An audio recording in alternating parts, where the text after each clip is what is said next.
सोचा था 2023 के अंतिम तक माँ बाप को कामयाब होकर दिखाऊंगा, लेकिन 2024 आने वाली है और कामयाबी का कुछ पता नहीं। ऐसा क्यों? क्या गलती, क्या खता हुई मुझसे? आखिर मेरे साथ ही ऐसा क्यों? दोस्तों, शायद आप भी वही गलती कर रहे होंगे जो कुछ साल पहले राजू ने किया था। लेकिन कौन है ये राजू? आइए जानते हैं इनकी पूरी कहानी। राजू नाम का एक लड़का जो एक छोटे से गांव से बिलोंग करता था। पिताजी सुबह 4 बजे उठकर चाय का दुकान लगाते और माताजी खेतों में काम करके अपने बेटे को पढ़ाने के लिए पटना भेज दिया। पिताजी का बस यही एक छोटा सा सपना था कि बेटा पढ़ लिख कर कोई सरकारी नौकरी करे, मेरी तरह 12-13 घंटे काम न करे। राजू पढ़ाई में एवरेज था और पटना आकर इसने एसएससी की तैयारी करने लगा और आसपास के लोगों से बातचीत करने के बाद इसने हर सब्जेक्ट का अलग अलग कोचिंग पकड़ लिया, जिसके कारण इसे 24 घंटे में से 8 से 9 घंटे कोचिंग में ही निकल जाता था।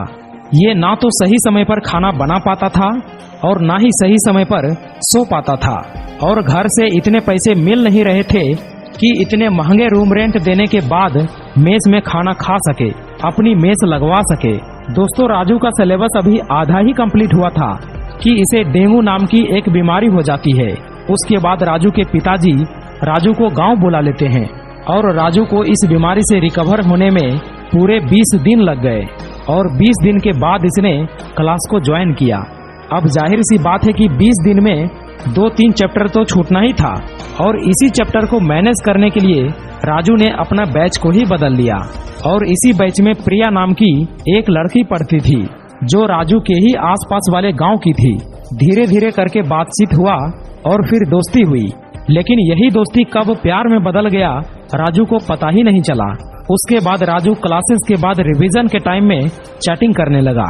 पढ़ाई करता भी था तो एक हाथ में किताब और दूसरे हाथों में व्हाट्सएप चैट ओपन रहता था, जिसके कारण सिलेबस कंप्लीट होने के बाद भी इसे लग रहा था कि भाई मैंने कुछ नहीं पढ़ा है।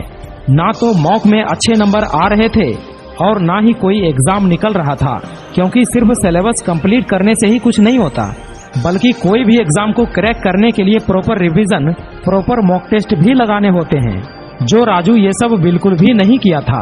देखो, प्यार करना बुरी बात नहीं है, लेकिन प्यार के चक्कर में अपना लक्ष्य, अपना गोल, अपने माता पिता के सपने को भूल जाना बुरी बात है। दोस्तों, एक दिन राजू अपना गांव आता है और उसी दिन इसके पिताजी का तबीयत बहुत ही खराब हो जाता है। लेकिन हमेशा की तरह सुबह 4 बजे राजू के पिताजी चाय का दुकान खोलने के लिए चले गए। राजू ने रोकने की बहुत कोशिश की कि पिताजी मत जाइए, आपको बुखार है, लेकिन पिताजी नहीं माने। वो दुकान खोलने के लिए चले ही गए और बोले कि बेटा, हम डेली कमाने खाने वाले हैं, अगर नहीं जाएंगे तो तुम्हारी फीस और रूम रेंट कहाँ से आएंगे? बेटा, जब तुम्हारी जॉब लग जाएगी ना, तब हम आराम करेंगे। और इतना बात सुनकर राजू के आंखों में आंसू आ गया और उस दिन राजू को एहसास हुआ कि यार, पिताजी कितने मेहनत कर रहे हैं, मुझे पढ़ाने के लिए अपना सब कुछ दांव पर लगा दिए और कितनी उम्मीदें हैं हमसे, और हम केवल टाइम पास कर रहे हैं। यार, जब पिताजी सुबह 4 बजे उठकर काम पर जा सकते हैं तो हम सुबह 4 बजे उठकर पढ़ाई क्यों नहीं कर सकते? राजू उसी क्षण अपना बोरिया बिस्तर समेट कर पटना चला गया और एक कमरे में बंद होकर daily revision, daily mock test लगाने लगा। और इसने ठान लिया कि अब बहुत हुआ टाइम पास, अब वक्त आ गया है मेहनत करने का, अब वक्त आ गया है माँ बाप का सपना पूरा करने का। और 1 साल की कड़ी मेहनत के बाद इसने सीजीएल एग्जाम को क्रैक करके अपने माँ बाप के सपने को पूरा किया।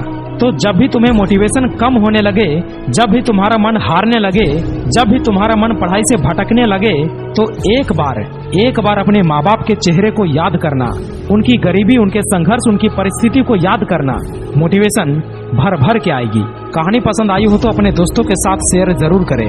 मैं मिलता हूँ आपसे अगली वीडियो में, तब तक के लिए जय हिंद, जय भारत।